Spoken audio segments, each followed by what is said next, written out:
Olá, alunos do oitavo ano. A aula de hoje, nós iremos dar continuidade ao conteúdo do mesmo capítulo.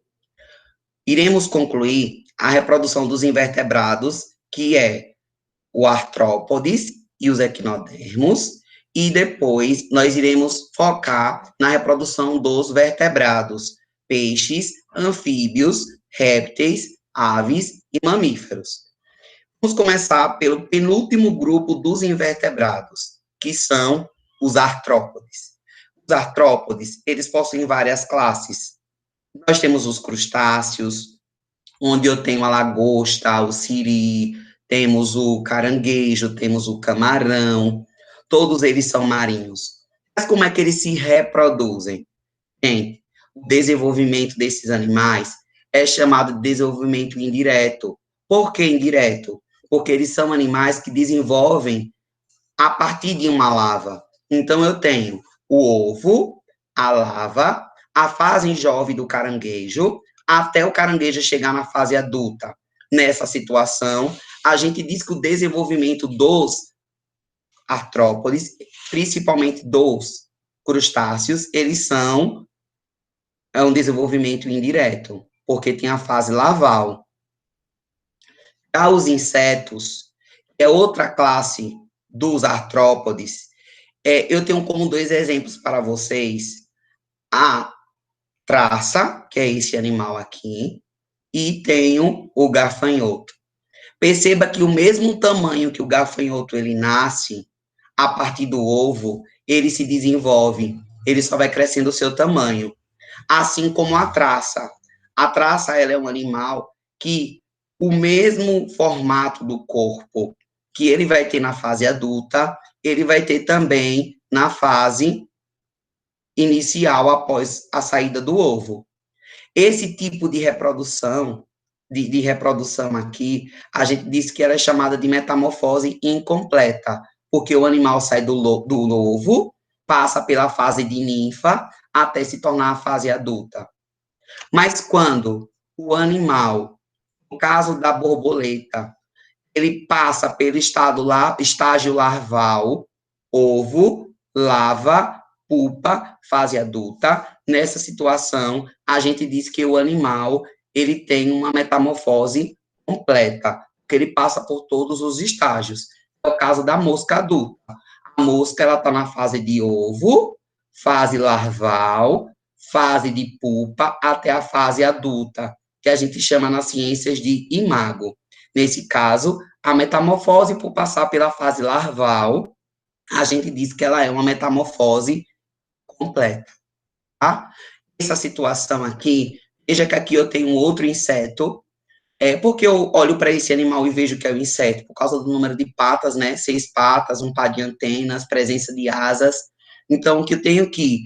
Esse animal passa pela fase de linfa. Se ele passa pela fase de ninfa, não passa pela fase larval, o tipo de metamorfose dele é uma metamorfose incompleta. O último grupo dos invertebrados é o grupo dos equinodermos. Os equinodermos são animais que possuem espinhos no corpo, como principal característica. Bolacha do mar, estrela do mar, serpente do mar. Todos esses animais aqui são equinodermos. A maioria são dioicos, tem o macho, tem a fêmea. A reprodução desses animais é sexuada, porque tem uma presença do gameta masculino e feminino. A fecundação, ela é externa, porque ocorre fora do corpo do animal. E a reprodução principal desses animais é a regeneração, que é quando parte do pedaço do animal se desprende, e esse pedaço do animal que foi desprendido, que foi separado, ele dá origem a uma nova estrela, e esse outro pedaço dá origem a outra estrela. Nessa situação, a gente diz que essa reprodução, não há a presença de gametas, ela ocorreu de forma assexuada, por regeneração. Aqui tem como exemplo a reprodução e o desenvolvimento de uma estrela do mar, né? Eu tenho aqui uma estrela do mar macho, liberando o espermatozoide, uma estrela do mar fêmea, liberando o óvulo. o encontro do óvulo com o espermatozoide vai dar origem a uma célula, chamada de célula-ovo ou zigoto, que vai se desenvolver, dar origem a um novo animal, passar por um estágio de lava, até esse animal se tornar jovem novamente, e se desenvolver e se tornar adulto, até a fase de reprodução. Diferente dessa estrela do mar aqui, que sofreu regeneração, essa estrela do mar, ela está sofrendo reprodução, só que uma reprodução sexuada, porque nesse caso tem a presença de gametas. Aí eu tenho exemplos, né, de equinodermos, estrela do mar, bolacha do mar, lírios do mar, pepinos do mar. Esse conteúdo mais voltado para as características de cada grupo dos invertebrados, vocês estudaram no ano passado, na turma do 7º ano. Nesse 8º ano, vocês apenas estão estudando todos os grupos novamente, mais especificamente apenas a sua forma e o seu modo de se reproduzir. Nós daremos início agora à reprodução dos vertebrados. Iremos iniciar por peixes, anfíbios, répteis, aves e finalizaremos com mamíferos. Os peixes, eles se reproduzem por 3 formas. Ou eles são peixes ovíparos, ou eles são peixes vivíparos, ou eles são peixes ovovivíparos. Os peixes que se desenvolvem por ovíparos são aqueles peixes que os filhotes se desenvolvem fora do corpo da mãe, dentro de um ovo, que contém os nutrientes necessários nesse ovo para ele poder se desenvolver e chegar à eclosão e dar a liberação de um novo ovo. No caso dos peixes ovíparos, eles chegam a cerca de 90% de todas as espécies. Então, a forma que os peixes mais se reproduzem é dessa forma, através de ovos, né? Por eles serem ovíparos. Mas também tem peixes que são peixes vivíparos. Essa situação são peixes que vão se desenvolver dentro do corpo da mãe, recebendo da mãe todos os nutrientes que ele precisa para se desenvolver. Como, por exemplo, eu tenho aí as molinésias, os lebistes, os platis, que, na verdade, são peixes ornamentais, né, que a maioria dos aquários costumam, inclusive, colocá-los por causa dessa coloração que contém na cauda do animal, deixando o aquário com um aspecto bonito. E outra forma dos peixes se reproduzirem é de forma ovovivípara, que é quando ocorre uma combinação, né, dos dois tipos que a gente acabou de ver. Os filhotes, nessa situação, eles vão se desenvolver dentro do ovo, só que esse ovo, ele vai ficar dentro do corpo da mãe. Quando o filhote, ele estiver apto, pronto para sair, o ovo eclode ainda dentro do corpo da mãe e o filhote do peixe, ele já sai pronto, ele já sai perfeito, ele já sai desenvolvido. Nessa situação, a gente diz que o tipo de reprodução desse peixe é ovovivíparo. A fertilização do óvulo do peixe, ela pode acontecer, né? Ou interna ou externa. Isso vai depender do grupo do animal. Tem espécies de peixe que ocorrem a fecundação externa, onde o gameta do macho é liberado na água, o gameta da fêmea é liberado na água, e ocorre a fecundação fora do corpo do animal. Mas também tem peixes que há a fecundação interna. No caso, por exemplo, dos tubarões. Os tubarões, eles realizam, que é um peixe, né, cartilaginoso, ele é um peixe que ele vai, sim, ter o desenvolvimento, a fecundação dele interna, órgão genital do macho dentro do corpo da fêmea. O nome da larva dos peixes é chamada de alevinos. Os peixes cartilaginosos, como eu acabei de falar, a fecundação ela é interna. O macho introduz seus espermatozoides no corpo da fêmea, onde os óvulos são fecundados. O desenvolvimento do ovo ele é direto. Os ovos eles dão origem a filhotes que já nascem com o aspecto geral de um adulto, tá?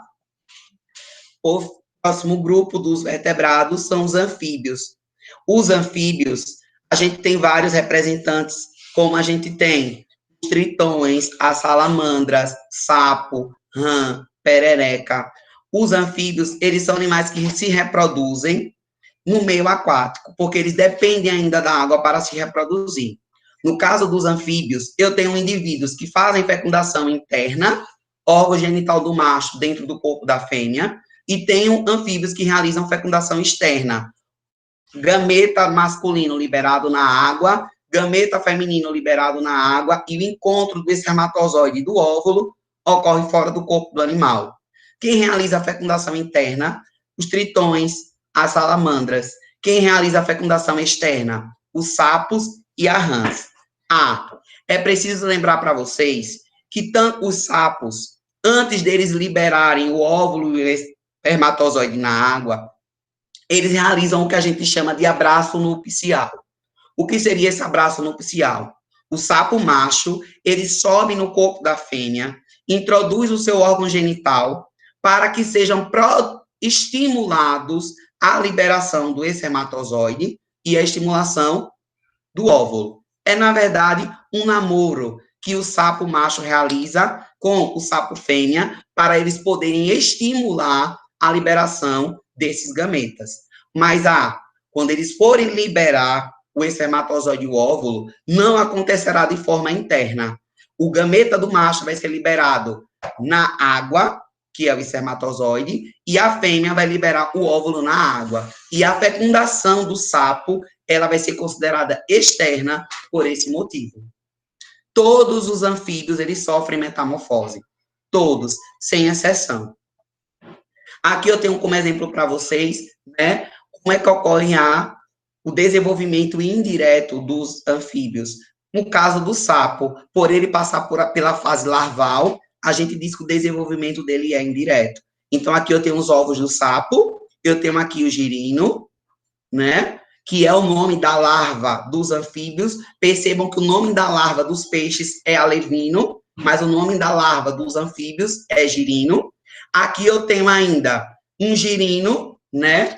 Esse girino, ele, perceba que ele tem patas, né, traseiras. Aqui eu tenho um sapo adulto, já totalmente desenvolvido, e você consegue perceber uma diferença muito grande nas características físicas de cada desenvolvimento desse animal. Perceba que o sapo adulto, ele tem, não tem a cauda presente no girino, né, presente na fase larval. O outro grupo dos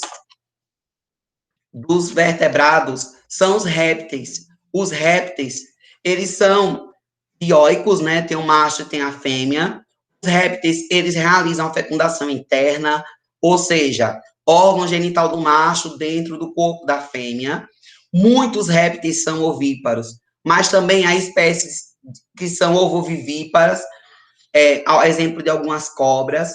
Umas poucas espécies de serpentes, elas são vivíparas, ou seja, se desenvolvem dentro do corpo da fêmea, tá? E os répteis, nesse caso vivíparos, desenvolvem uma estrutura que é muito semelhante a uma placenta. E é justamente através dessa placenta que vai conter nesses répteis que eles vão possibilitar fazer a troca de substâncias entre a mãe e o filhote, tá? O ovo dos répteis, ele contém água e contém alimento suficiente para todo o desenvolvimento do embrião. E esses animais, eles sofrem um desenvolvimento que a gente chama de desenvolvimento direto, ou seja, réptil não tem fase de larva. As aves, elas se reproduzem por fecundação interna. Também, órgão genital do macho, ele é introduzido no corpo da fêmea. No caso das aves, o macho atrai a fêmea, vai depender muito do tipo de espécie de animal que a gente está falando. Algumas aves, os machos atraem pela exposição das suas plumas, das suas penas, como, por exemplo, o pavão.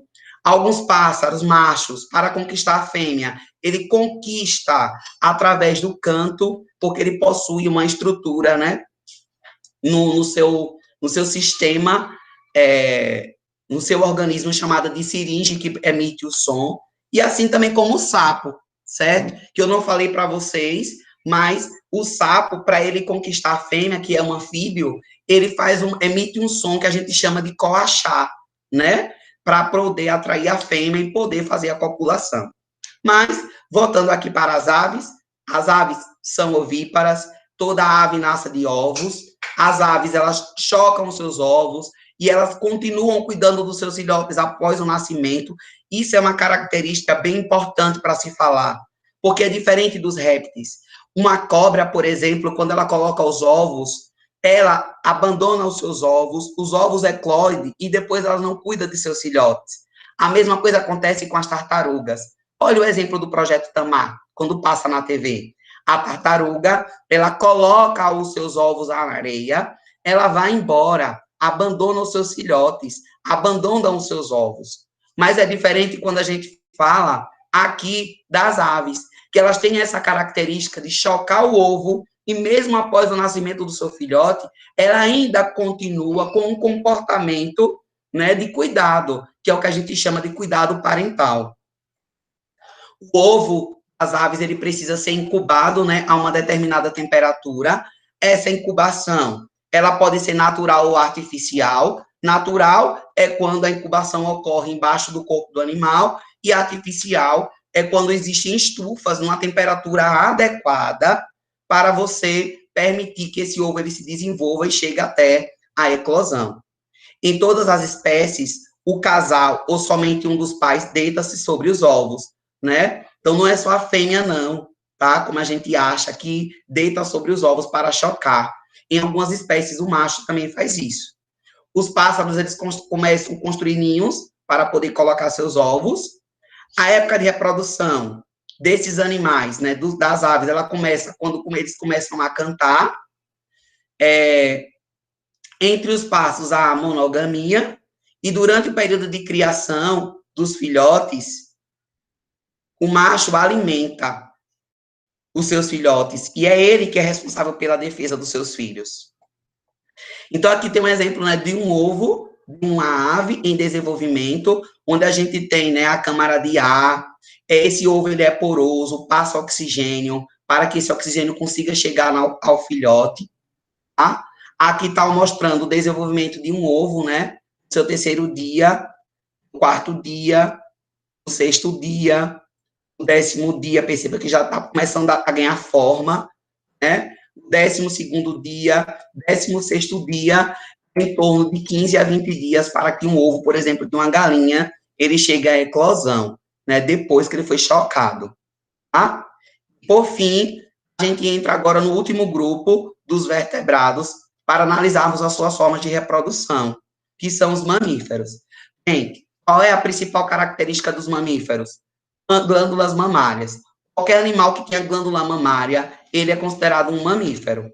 E o interessante é que existe uma exceção, né, que inclusive eu coloquei a imagem para vocês, que são o grupo dos monotremados. Gente, o grupo dos monotremados, eu tenho como principal representante dos mamíferos a equidna e o ornitorrinco.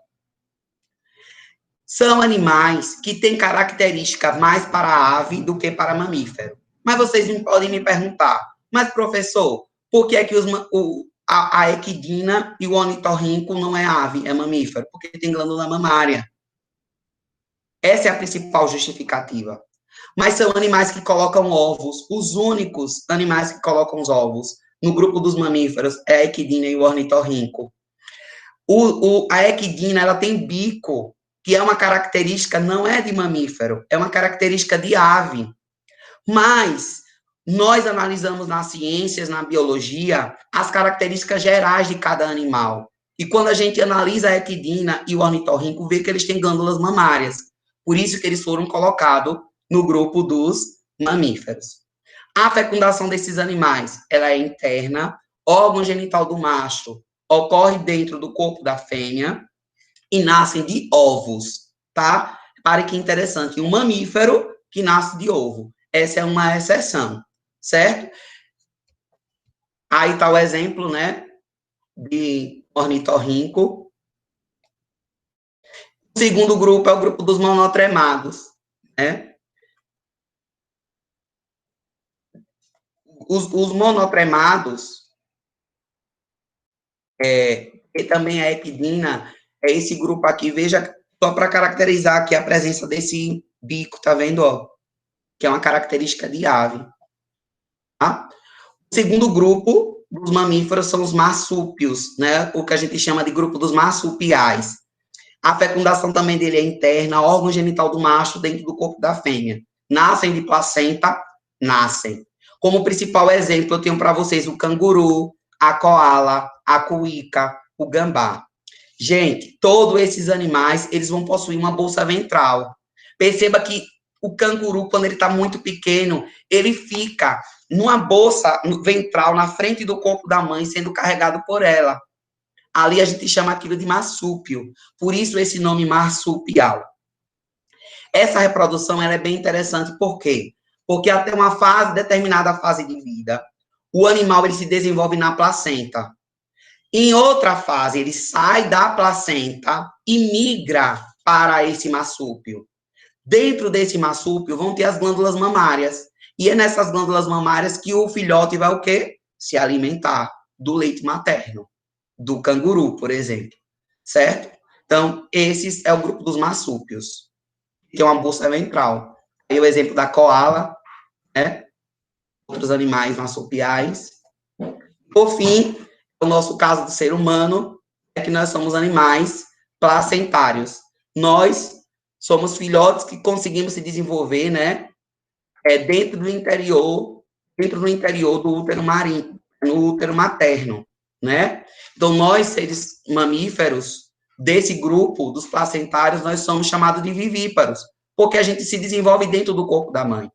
Nós, seres humanos, realizamos fecundação interna, órgão genital do macho dentro do corpo da fêmea, e é através da placenta da mãe que o bebê ele vai receber todos os nutrientes necessários para ele poder se desenvolver durante o período da gestação e ele ser, entre aspas, expulso ao chegar à 40ª, em meados da 40ª semana de gestação. Isso vai depender, né, de cada organismo, de cada mulher.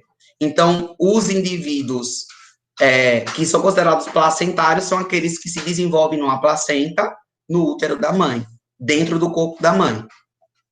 Por fim, eu passo para vocês a atividade da página 95, 96, 106, 107 e 108. Lembrem de fazer o cabeçalho, colocar o nome da atividade. Se possível, me enviar essa atividade até hoje. Estou de plantão de 8 até o meio-dia para qualquer dúvida que vocês tenham. Prefiro que vocês falem comigo no privado do WhatsApp para que a nossa interação seja mais precisa. Desejo a cada um de vocês saúde, fique em casa, deixe que a escola vá até você. Muito obrigado pela atenção. Tchau, tchau.